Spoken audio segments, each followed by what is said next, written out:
हेम सिंह जी को भी बहुत बहुत धन्यवाद, क्योंकि मैं अपने जीवन में पहली बार किसी बुक राइटर को सामने देख रहा हूँ। ठीक है, वो एक thank you so much Rahul system ji. अलग है, उस तरीके से है। मुझे बहुत अच्छा लग रहा है कि आप आए। और पता नहीं आपने कितना मेहनत किया होगा, कितना टाइम लगाया होगा। और हम लोगों तो 200 या 250, ये एक बुक का एक पेज होता है, उसको हम लोग 2 दिन या बहुत को 3 दिन में पढ़ लेते हैं और जो समझ में आया वो कर लेते हैं। लेकिन आपके उसके पीछे कितना समय लगा होगा वो हम समझ सकते हैं, क्योंकि मुझे बुक रीडिंग का बहुत शौक है। तो थैंक यू, आप आए इसके लिए बहुत बहुत धन्यवाद।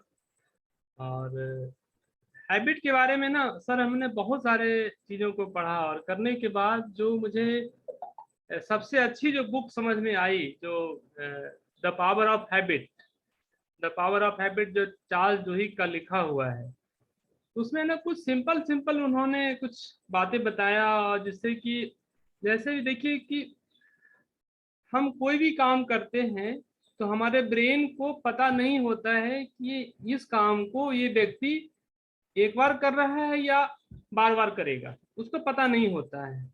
तो जैसे कंप्यूटर में हम एक फाइल बनाते हैं ना, ब्रेन भी उसी प्रकार का एक फाइल बनाता है, क्योंकि उसको लगता है कि यदि ये इस काम को आदमी बार बार करेगा, और इस काम को करने में यदि 10 मिनट लगा है, हमारे ब्रेन को 10 मिनट एनर्जी हमारा खर्च हुआ है, तो ब्रेन हर काम को चाहता है कि ऑटोमेटिक मोड पर हम लेके चला जाए।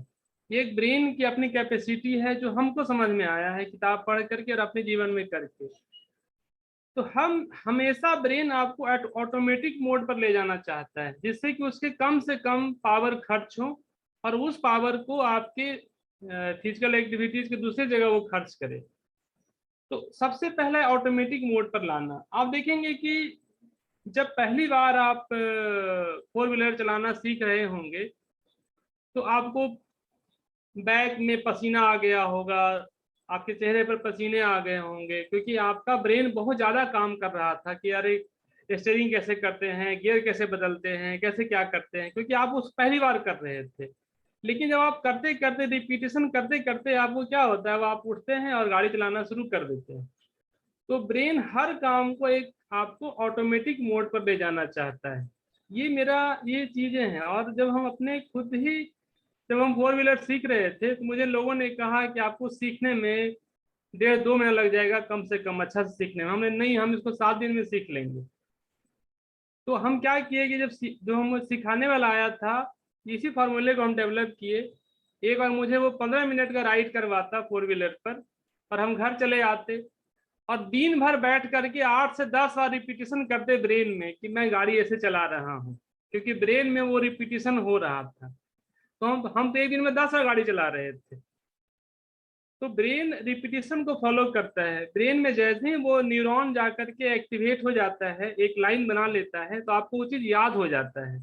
जब वो याद हो गया तो ब्रेन बहुत इजीली फंक्शन करने लगता है। तो आप कोई भी चीज को रिपीटेशन करके आप उसको प्राप्त कर सकते हैं, क्योंकि ब्रेन का ये सिंपल फार्मूला है कि वो रिपीटेशन को फॉलो करता है। हमारा सबकॉन्शियस माइंड इसी को फॉलो करता है। यदि हम कॉन्शियसली किसी काम को लगातार करते रहते हैं, तो वो काम हमारे सबकॉन्शियस माइंड में चला जाता है। फिर आप कोई भी काम करते रहते हैं। अब हम गाड़ी चलाना मुझे आ गया, और हम जौहरी बाजार जैसे भीड़ भाड़ जैसे एरिया में भी जा करके कॉम्प्लेक्स से कॉम्प्लेक्स सब्जेक्ट पर हम सोचते रहते हैं, गाड़ी चलता रहता है, क्योंकि वो मेरा ऑटोमेटिक मोड पर चला गया वो चीजें। तो इसका मतलब है कि हम कोई भी चीज को यदि बार बार हम करेंगे, तो ब्रेन उस चीज को याद कर लेगा और एक परमानेंट फाइल बना देगा, जिससे कि आपको जीवन में ज्यादा मेहनत नहीं करना पड़ेगा। तो इस ऐसे ही करके अपने जीवन में ना हम सारे चीजों को हम कर ले पाते हैं। और जैसा कि हर्षवर्धन जी ने कहा कि शुरू में हर काम बोरिंग होता है, बिल्कुल बोरिंग होता है। ब्रेन को प्रत्येक काम करने में जोर लगता है, लगता है कि हम बहुत इजी अवस्था में रहें, ये नया काम हम क्यों करें। लेकिन जब ब्रेन को आप बार बार उस काम को करते हैं, तो उसको अच्छा लगने लगता है। ब्रेन की भी एक अलग फंक्शन है कि रिपीटेशन में भी कोई काम करते हैं तो उसको अच्छा लगने लगता है। शुरू में उस काम को उसको अच्छा नहीं पसंद नहीं करता, चाहे वो काम कितना ही अच्छा क्यों नहीं है।